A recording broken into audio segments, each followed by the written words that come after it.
Welcome back to my YouTube channel. ಇವತ್ತಿನ video ಬಂದು ಬೆಂಡೆಕಾಯಿ ಸಾಂಬಾರನ್ನ ಹೇಗೆ ಮಾಡೋದು ಅಂತ ತೋರಿಸ್ತೀನಿ.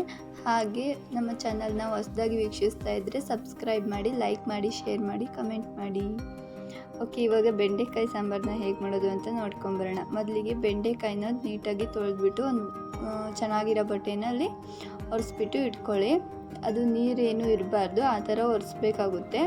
ಈ ಥರ ತುದಿ ಎಲ್ಲ ಕಟ್ ಮಾಡಿಬಿಟ್ಟು ನಿಮಗೆ ಯಾವ ಶೇಪಲ್ಲಿ ಬೇಕೋ ಆ ಶೇಪಲ್ಲಿ ಎಷ್ಟು ದಪ್ಪ ಬೇಕು, ಎಷ್ಟು ಸಣ್ಣ ಬೇಕು ಅಂತ ನೀವೇ ನೋಡಿಕೊಂಡು ಕಟ್ ಮಾಡ್ಕೊಳ್ಳಿ. ಬೆಂಡೆಕಾಯಿ ಎಲ್ಲನೂ ನಾನು ಈ ಥರ ಚಿಕ್ಕ ಚಿಕ್ಕದಾಗಿ ಕಟ್ ಮಾಡ್ಕೊತಾ ಇದ್ದೀನಿ. ನಿಮಗೆ ದೊಡ್ಡಕ್ಕೆ ಬೇಕಂದರೆ, ಇಲ್ಲಾಂದರೆ ಉದ್ದುದ್ದಕ್ಕೆ ಬೇಕಂದರೆ ನಿಮಗೆ ಯಾವ ಶೇಪಲ್ಲಿ ಬೇಕೋ ಆ ಶೇಪಲ್ಲಿ ನೀಟಾಗಿ ಕಟ್ ಮಾಡಿಕೊಂಡು ಒಂದು ಬಾಣಲಿ ಅಥವಾ ಒಂದು ತವ ಮೇಲೆ ಹಾಕ್ಕೊಂಡು ಫ್ರೈ ಮಾಡ್ಕೊಳ್ಳೋಕ್ಕೆ ಹಾಕ್ಕೊಳ್ಳಿ.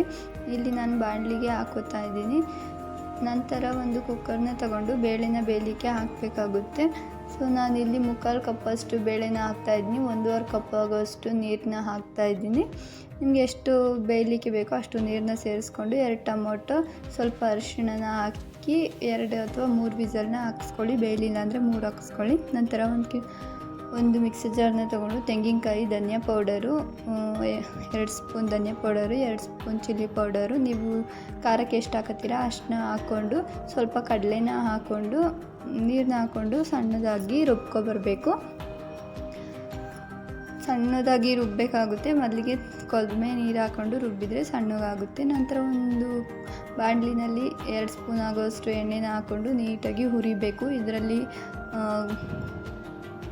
ಎಲ್ಲ ಇರುತ್ತಲ್ವ ಗೊಣ್ಣೆ ಥರ, ಅದೆಲ್ಲ ಹೋಗಬೇಕು. ಅಷ್ಟು ನೀಟಾಗಿ ಕಲರ್ ಚೇಂಜ್ ಆಗೋವರೆಗೂ ಫ್ರೈ ಮಾಡಿದರೆ ಸಾಕಾಗುತ್ತೆ. ಈ ಥರ ನೀಟಾಗಿ ಕಲರ್ ಚೇಂಜ್ ಆಗಬೇಕು. ಇನ್ನೊಂದು ಸ್ವಲ್ಪ ಹುರಿದು ನಂತರ ಫ್ಲೇಮ್ನ ಆಫ್ ಮಾಡಿ, ನಂತರ ಒಂದು ಪ್ಯಾನ್ ತೊಗೊಂಡು ಸಾಸಿವೆ ಜೀರಿಗೆನ ಒಗ್ಗರಣೆ ಹಾಕಿಬಿಟ್ಟು ಈರುಳ್ಳಿನ, ಕರ್ಬೇವಿನ ಸೊಪ್ಪನ್ನ ಹಾಕಿ ನೀಟಾಗಿ ಫ್ರೈ ಮಾಡ್ಕೊಳ್ಳಿ.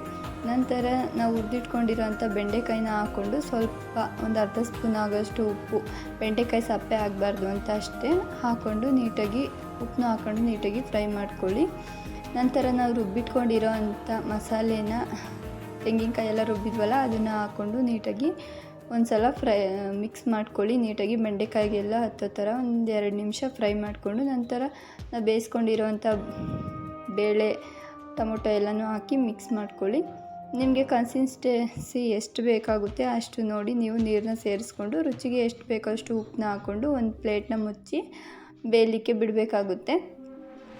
ಲೋ ಫ್ಲೇಮ್ನಲ್ಲಿ ಇಟ್ಟು ಸ್ವಲ್ಪ ಹೊತ್ತು ಹೈ ಮಾಡಿಬಿಟ್ಟು ಆಮೇಲೆ ನಂತರ ಲೋ ಫ್ಲೇಮ್ನಲ್ಲಿಟ್ಟು ಬೇಯಿಸ್ಕೊಳ್ಳಿ. ನಂತರ ಇವಾಗ ಕುದೀತಾ ಇದೆ. ರುಚಿಗೆ ಉಪ್ಪು ಕಮ್ಮಿ ಆಗಿದ್ದರೆ ಇವಾಗ ನೋಡಿ ಉಪ್ಪನ್ನ ಸೇರಿಸ್ಕೊಳ್ಳಿ. ನಂತರ ಸ್ವಲ್ಪ ಕೊತ್ತಂಬರಿ ಸೊಪ್ಪನ್ನ ಹಾಕಿದರೆ ಸಾಂಬಾರು ರೆಡಿಯಾಗುತ್ತೆ. ನೀವು ಹುಣಸೆ ಹಣ್ಣು ಹಾಕೋತೀನಿ ಅಂದರೆ ಇದು ಆಪ್ಷನಲ್ಲು, ನಿಮಗೆ ಬೇಕಿದ್ದರೆ ಹಾಕೋಬೋದು. ಚೆನ್ನಾಗಿರುತ್ತೆ ಟೇಸ್ಟು. ಬೇಡ ಅಂದರೆ ಸ್ಕಿಪ್ ಮಾಡಿ. ಇಷ್ಟೇ ಸಾಕಾಗುತ್ತೆ. ತುಂಬಾ ಚೆನ್ನಾಗಿರುತ್ತೆ. ಒಂದು ಸಲ ಬೆಂಡೆಕಾಯಿ ಇದ್ದರೆ 4-5 ಬೆಂಡೆಕಾಯಿ ಇದ್ದರೂ ಕೂಡ ಇಂಥ ಸಾಂಬಾರನ್ನ ಮಾಡ್ಕೋಬೋದು. ನೀವು ಒಂದು ಸಲ ಟ್ರೈ ಮಾಡಿ, ತುಂಬಾ ಚೆನ್ನಾಗಿರುತ್ತೆ. Thank you for watching. Subscribe to my YouTube channel.